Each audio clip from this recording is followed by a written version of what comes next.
Hey there, welcome to Izzo's Place. So I have to remake a countertop, and it's a very small countertop, so I thought this would be an excellent time to give you a step-by-step instructions on building a laminate countertop. So just to explain to you what I did, I had a large L-shaped countertop. I did that one fine. I also had what I thought was an 18-inch countertop. Well, turns out my handwriting was sloppy, and in the picture that I was looking at, it was a 15-inch countertop. But I wrote it so sloppy it was 18-inch. So lesson 1, take good notes. Draw your letters and numbers clearly.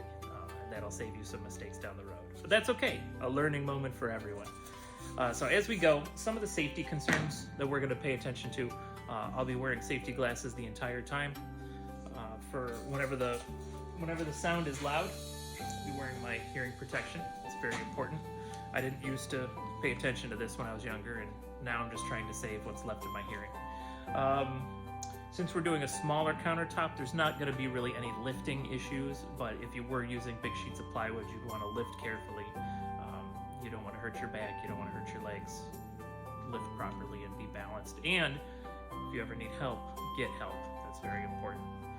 We will be wearing cut-resistant gloves for part of the process, but some of the tools, like the table saw, the belt sander, the router, those tools actually you don't want to wear gloves because it's a high rotation spinning, and if your glove gets caught in that, it's going to pull your finger right in. So you'll see that as we go, and I'll give you each step as we go. So the first thing we're going to do is we're going to cut that size. We're going to cut a top 15 by 25 3/4. So we'll throw it to time lapse for the processes.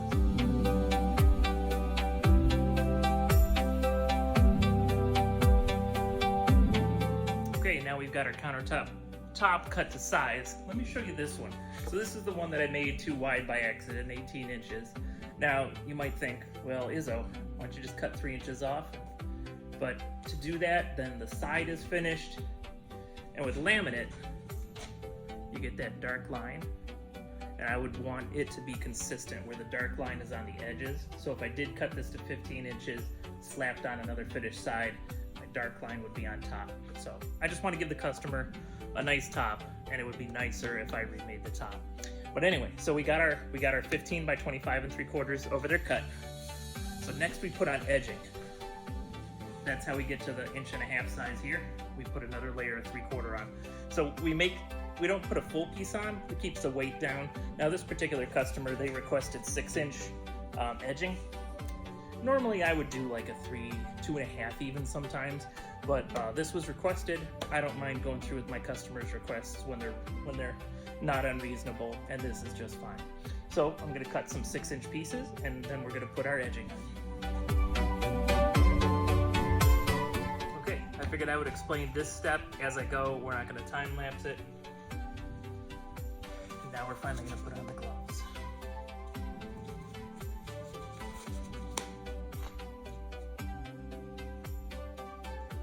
So what we're gonna do with this particular top, the short end is the front.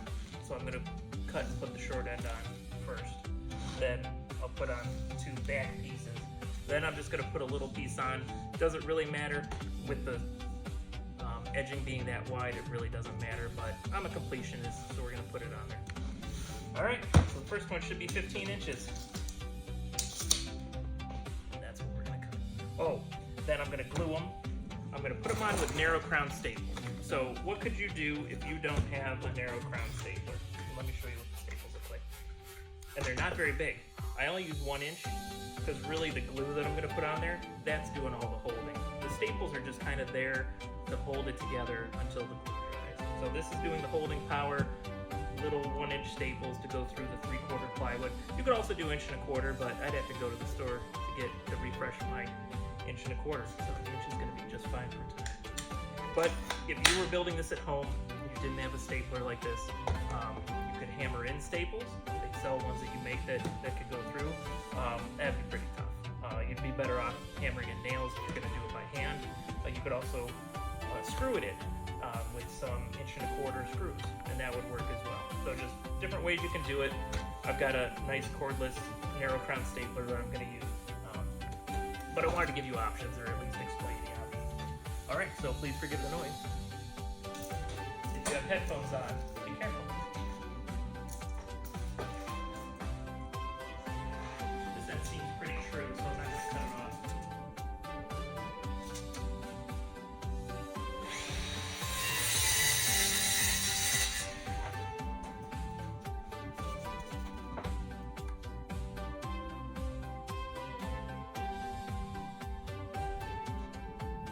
As far as how many staples, I'll usually do 6.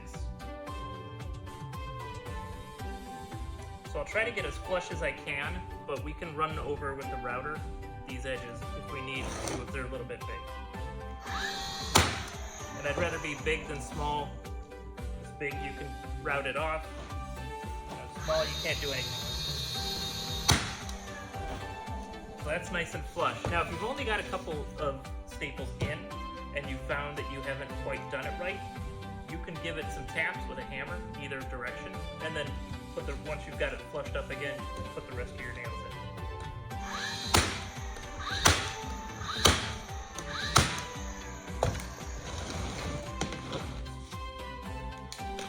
Okay, now we need 2 pieces that are 19 and 11/16 long.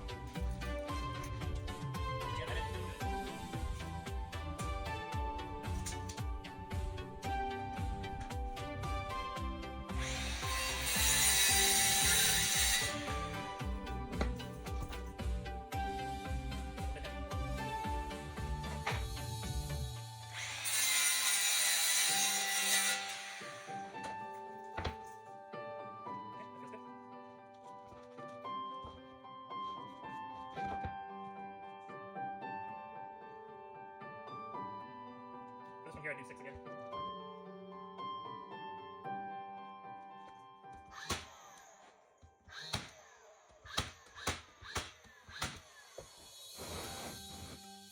Should be the same, but we'll double check. 19 and 11/16. Sounds good.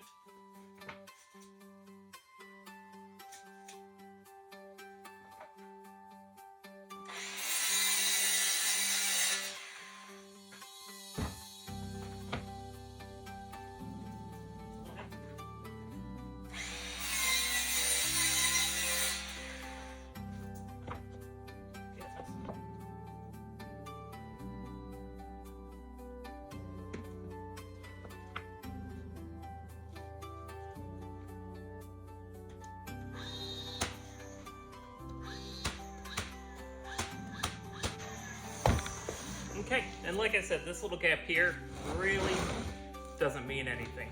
It's not going to interfere with anything, but I'm so used to having a back cleat that we're going to put it on there. So 2 7/8. You know what? So I can get the 2 7/8 out of this, but it gets me a little close to the blade, so we're going to forget about that. Maybe if it was a more expensive material, I might be tempted. But we'll cut it off a bigger piece.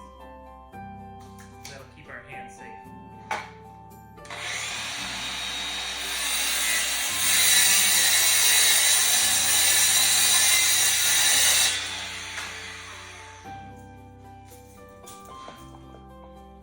Okay.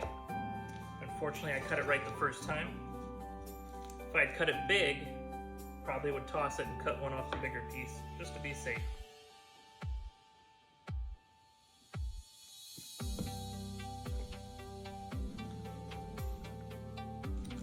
So I leave a space back here. I don't make it flush.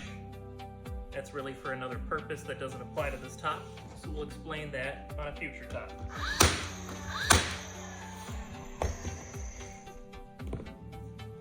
Okay, our edging is on. Next we need to cut our laminate. But you know what? Actually, we also need a backsplash for this, so I'm going to cut the backsplash now.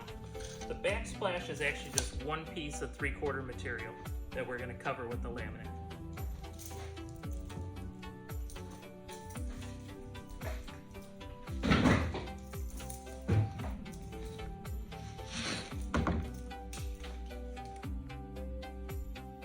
And this piece is 4 1/8, and I want my backsplash to be 4 inches, so this just barely makes the cut. Pun intended. Well, no, pun wasn't intended. I didn't think of it till after I said it. Pun not intended.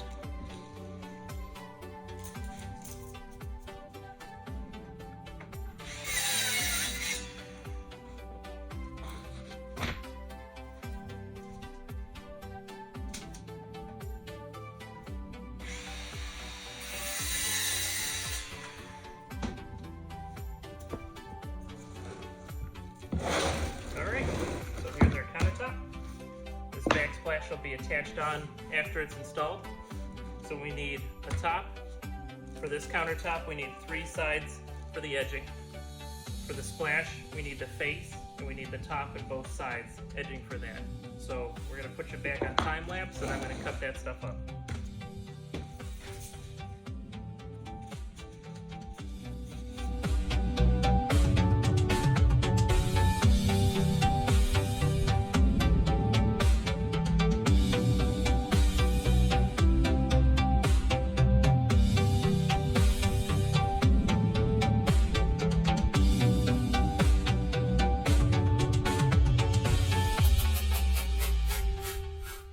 Okay, we're gonna leave it on again while I cut the edging.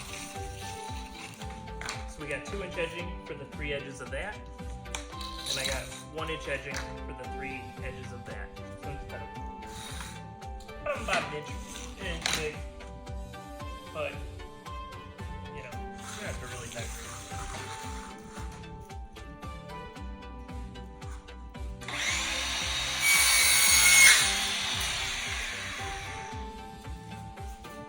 So, just cutting it on the saw, you see the chip that I got there? So I'm gonna put a piece of the particle board down, and I'm gonna put a piece of particle board on top of it, and it's gonna eliminate those chips. And granted, this is big enough where I'm gonna eliminate the chips anyway after I put it on and route it, but I prefer to just not take any chances. Plus, when we assemble this, we're gonna put this one on first, and we're gonna butt these 2 up to it, so at least with the next 2 cuts, I have to have good cuts.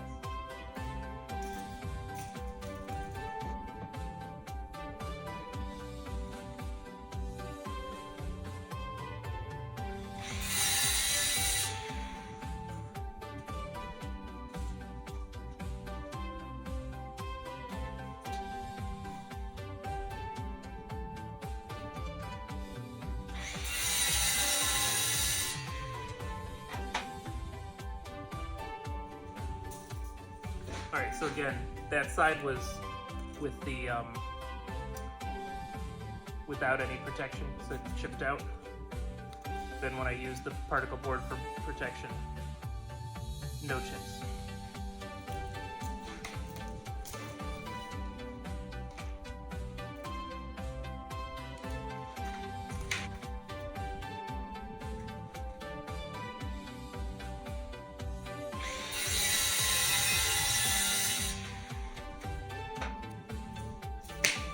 All we need for that top.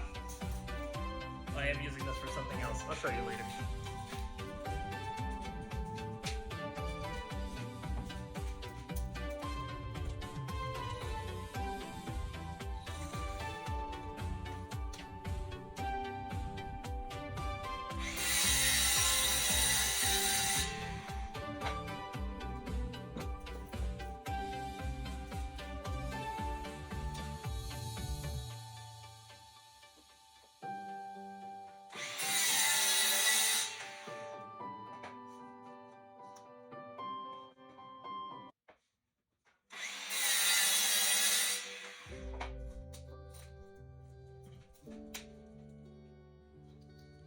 Okay, we're cut.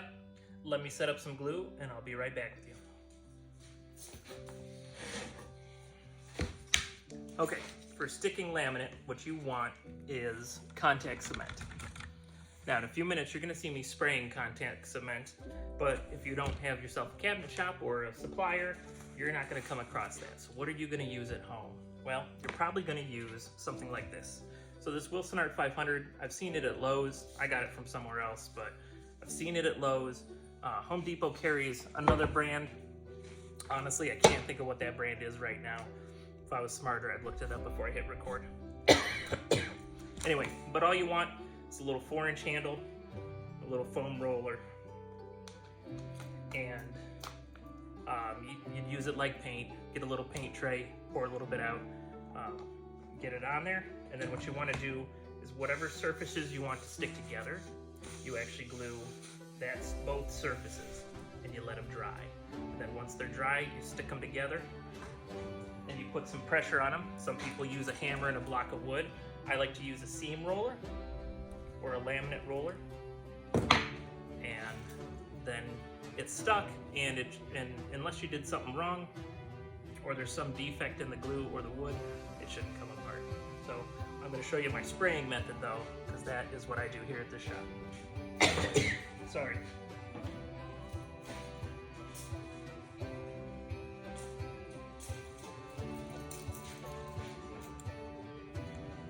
Okay, so I've got a Wilson Art spray gun. I buy pre-charged glue pots, and then I just attach my hose and my gun to it. They do kind of freeze up, so before I start spraying anything, I'll just pick a spot, and it's pressurized enough, it'll kind of clear its way until I get a good fan. Alright, so I'm going to put 2 coats on the laminate and on each edge of both of those, and I'm going to kind of try to control the fan so I don't put too much overspray, because anything that I put on there I'm going to have to sand off later.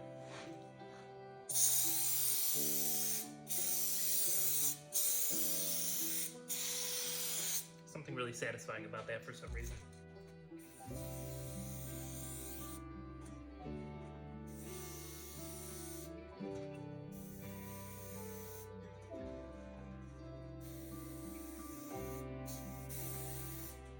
Okay, that was kind of like a first coat. For the edging, you'll see me do a different technique when I do the faces. For the edging, we're just going to go in the same pattern over top of the pieces.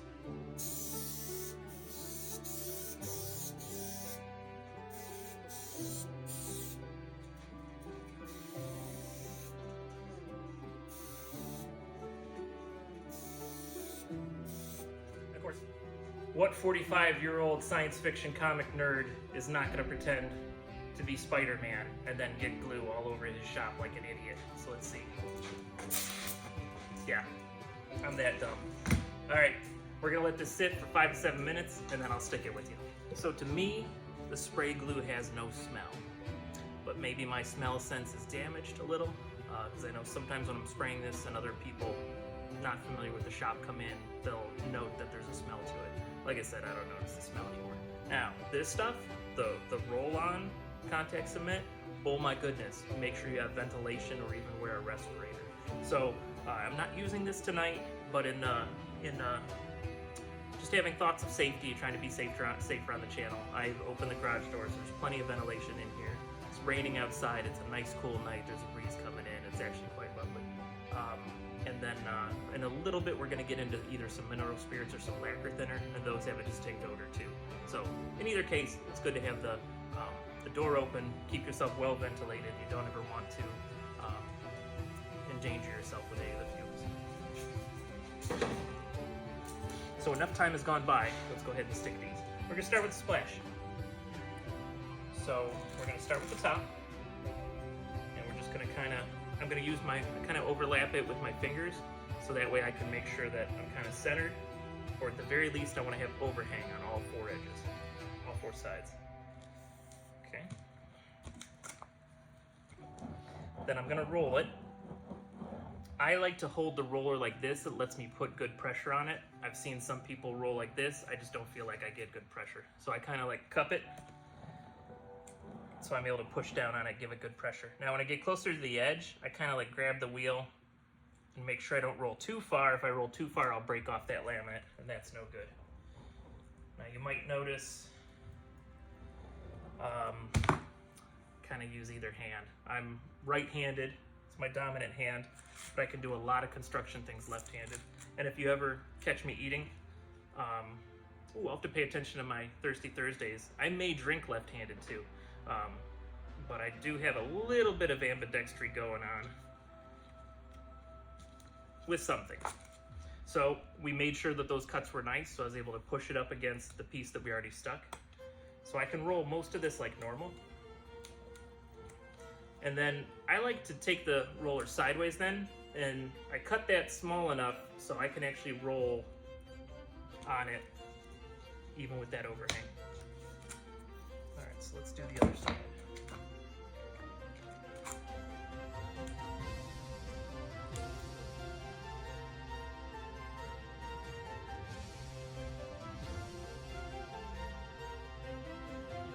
I should have probably glued an extra one so you can see how hard it is to pull a piece off. All right, that's it for that guy. We're gonna do the same steps with this. We're gonna do the front first, and then we're gonna butt the sides up to it. So same thing, I just have my fingers, my thumbs and fingers overlapping the laminate, so that way I can make sure that I have overhang.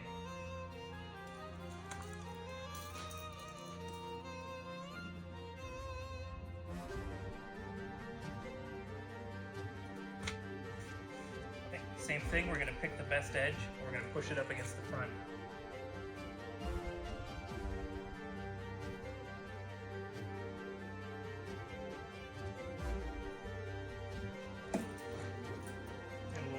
Same way, we'll roll the whole thing and then we'll roll the edge sideways.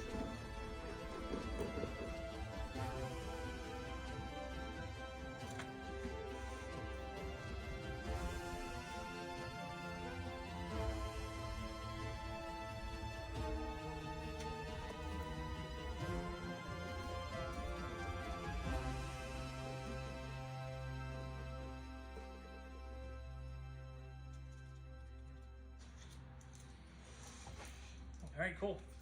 I'm gonna get the routers set up and I'll show you how to route that. Okay, I will do a router tutorial another time. Router's another tool that you don't wanna wear gloves with. So what I'm using for this process is a 1 inch long, 3/8 inch thick bit. It's got 2 flutes, or, hold on, I'm touching the blade. Let's take the battery off. So it's got 2 flutes, they call them, or 2 blades. 2 fluted, 2 bladed, same thing. It's got a bearing on it, so the bearing will follow this material as it's cutting that material. So whenever I set up the depth, I don't want it to be very much thicker or very much more blade exposed than the thickness of the laminate. The laminate's a little under a 1/16 of an inch, so I've probably got this set up a little heavier than a 1/16 of an inch. Maybe almost an 1/8 of an inch. All right, so we're locked in. We have power again. So with a router, unless you're purposely doing a climb cut, and I'll explain that in another video, you're usually working, if your router's up like this, you're working left to right, because that's the best way for the blade to cut. So just to let you know what I'm gonna do here. So I'm gonna go left to right, I'm gonna go all the way around this, and then I'll stop and I'll show you what I'm gonna do for the side. Sorry about the noise.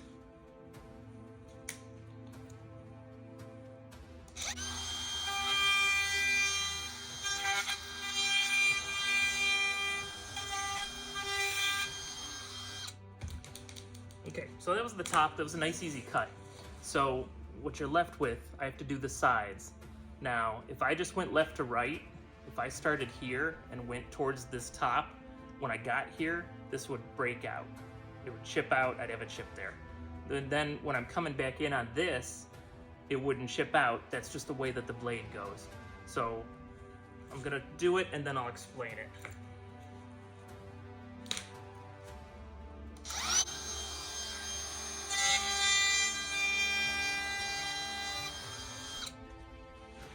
So one of 2 things can happen here. So what I did is I routed all the way up to that corner, but I didn't route through it, so that way I didn't chip it out.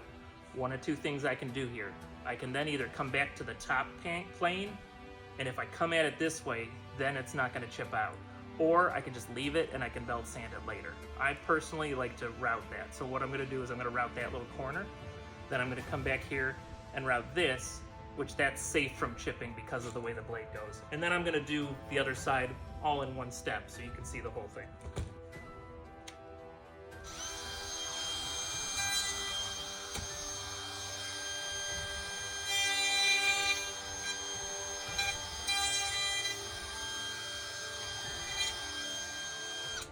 Okay, so you saw me lose control of it for a second. So I kind of cracked it, but I made these big, so it doesn't matter that I cracked that part. So now you can see, like, it's all routed off, but I didn't do any chipping here. So like I said, I'll do this side kind of all in one thing so you can see the process.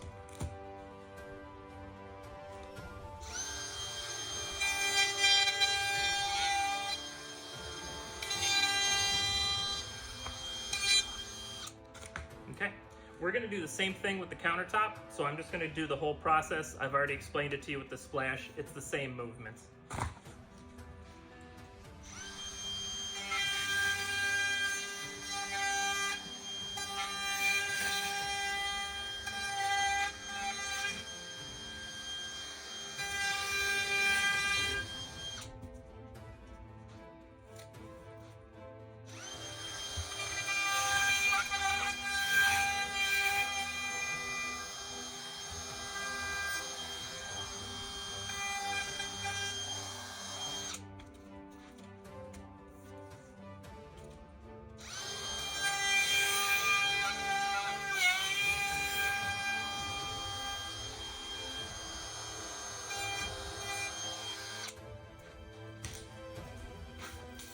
All right, our edging is routed. I'm gonna set up some belt sanders and be right back with you.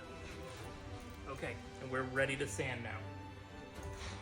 So the way the belt sander works, and I know this sounds like duh, but the belt sander moves in this direction. So when I'm sanding off the excess glue and sanding the laminate flat, I want to make sure that I always have the belt going in this direction, so it's always pushing towards the laminate. If I reverse it, even though sometimes it's an easier way to hold it, if I reverse it like this, there's a chance I might pull and chip off the laminate. So you always want the way that the belt's going to be pushing towards the laminate, towards the countertop.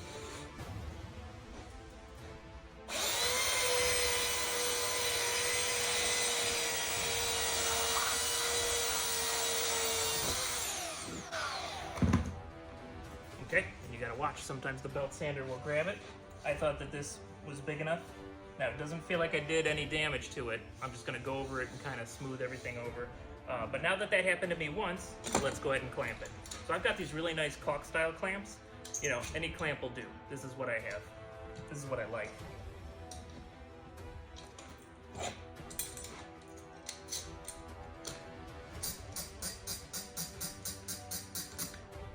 These are hard to find. I'm pretty sure they came from England when I ordered them online. So I will find a link, I'll put it in the description because I love these clamps. They're very nice to use, one-handed action.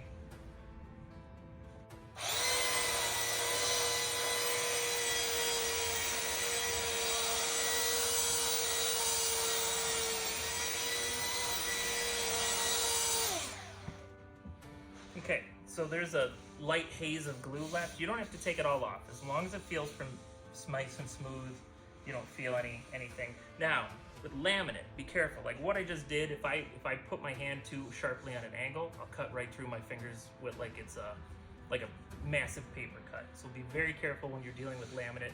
You always have sharp edges to deal with. All right, I'm gonna flip this over. So the reason to sand the bottom is because even though it generally won't be seen, you'll be able to feel it. So you want to make sure that it's sanded flat, and then later on we'll use a sanding block to soften the edge so that way it's not sharp to the touch for the customer.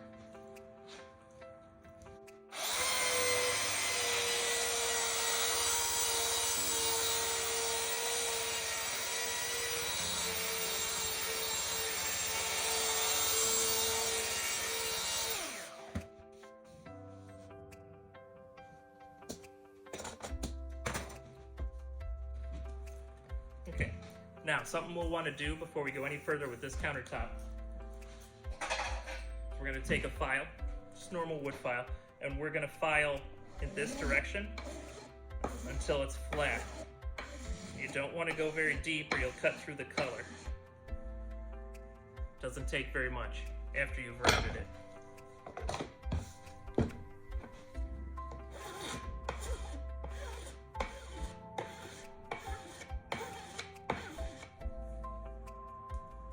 Okay, you've seen the steps, so I'm going to go a little quicker with the splash.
get us set up for gluing on the countertops. Okay, we're back to spraying. So what I've done is I've got the top and the splash. I've put the laminate upside down on top of it. So when I spray it this time, I'm going to spray it in one direction, and then I'm going to come back and spray it 90 degrees from that. It gets you a little bit better coverage, especially for these larger pieces. For the edgings, it's not as important, and plus it's nearly impossible to do it without completely covering your entire shop in glue. So that's what we're going to do.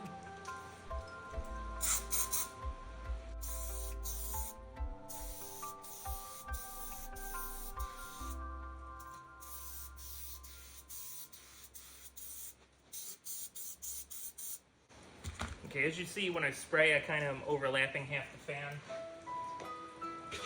I don't know if you noticed that. I didn't explain it earlier, so I figured I'd tell you. You can do the same exact thing to the top and the splash.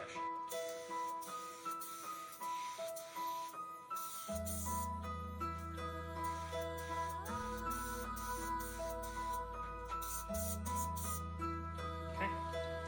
Now, if you are using a sprayer, it's got a slide lock. When you're done spraying stuff finally, that's a very good thing to put in place so you don't accidentally spray glue all over the place.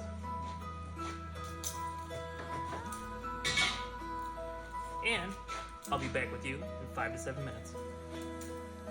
Okay, in general, the splashes are small enough that you can usually stick it without a problem.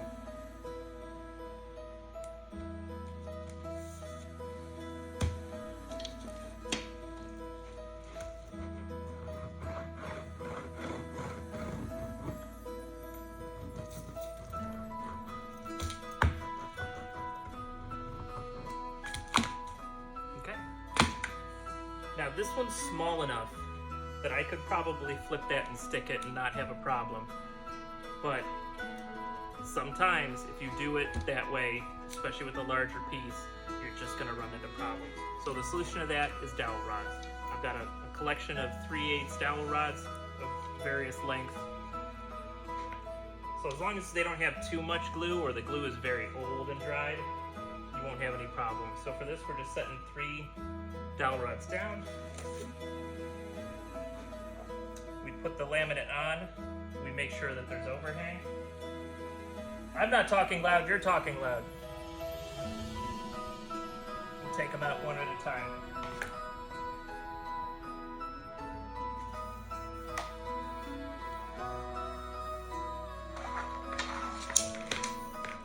Or 2 at a time for the last 2. Okay. We have good overhang all the way around, so we'll roll it.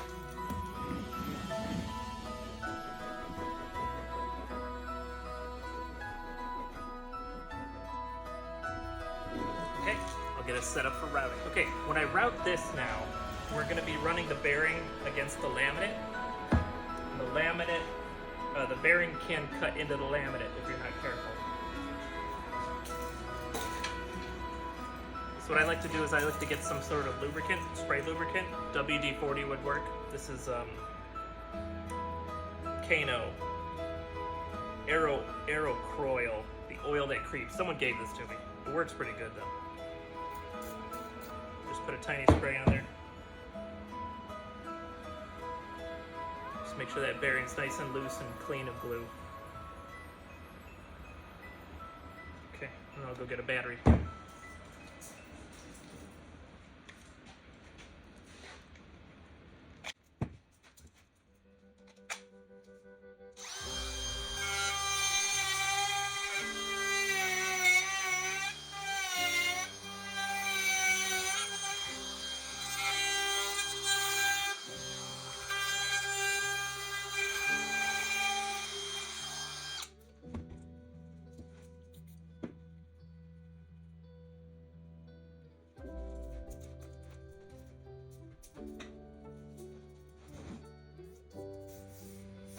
Okay, next step, we're going to clean the excess glue off of these finished edges.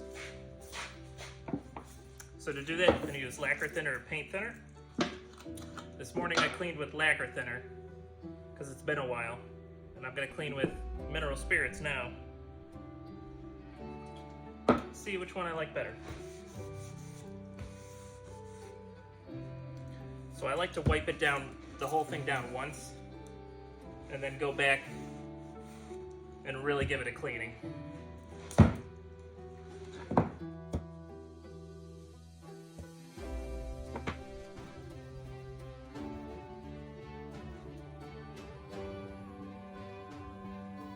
Okay, I think I like the mineral spirits better for the glue.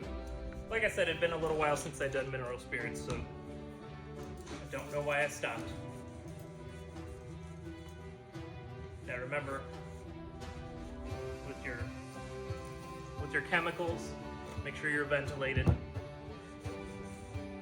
I'm not sensitive to them, so also, if you're sensitive to it, wear gloves. And if you don't know if you're sensitive to it, wear gloves. But of course, with chemicals, you'll have to make sure you get an appropriate glove that won't get eaten apart. If you use just a normal latex glove, this will eat right through it.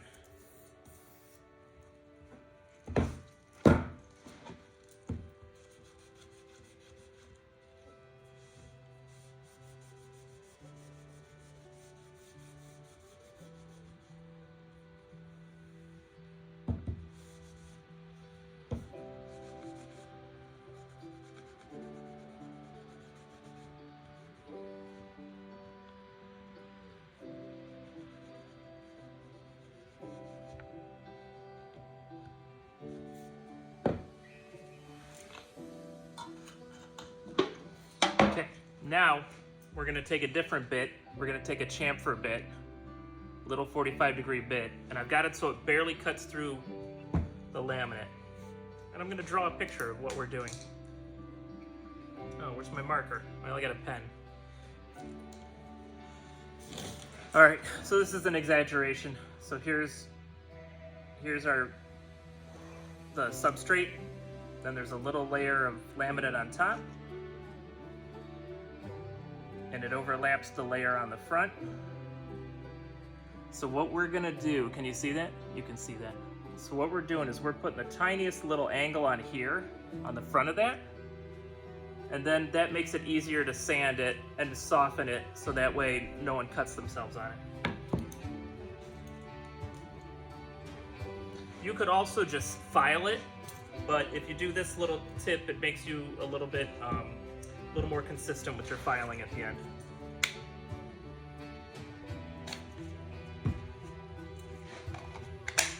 This is set up from earlier, so I'm just going to trust it.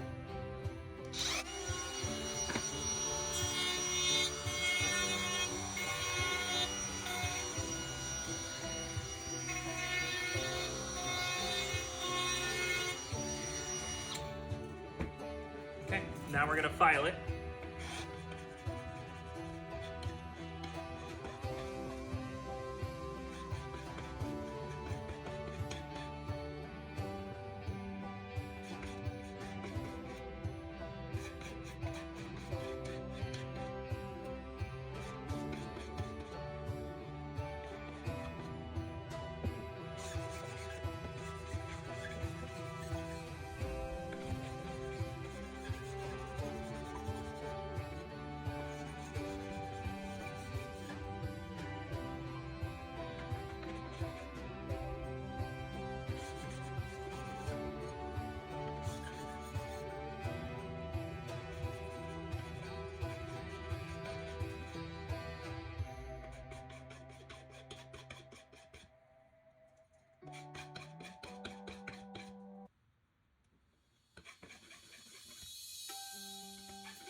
that's it. We just finished a little countertop. Now you know how to make it. If you need to ask questions, if you want to try to make this on your own and you need a refresher, feel free to email me, heyizzo@yahoo.com. Thank you so much for hanging out with me tonight while I made a little countertop. Sometime within the next 2 weeks, we're gonna make another countertop. It's gonna be L-shaped, and then after that, a few weeks after, well, probably within the same 2 weeks, we're gonna make another countertop that's gonna have a decorative edge and it's gonna have a built-in Karan sink. So look forward to those. So this is your beginner top. We'll have an intermediate top next, and then an expert top for you to watch and learn how to do. So thanks for hanging out with me tonight at Izzo's place. We'll see you on the next video.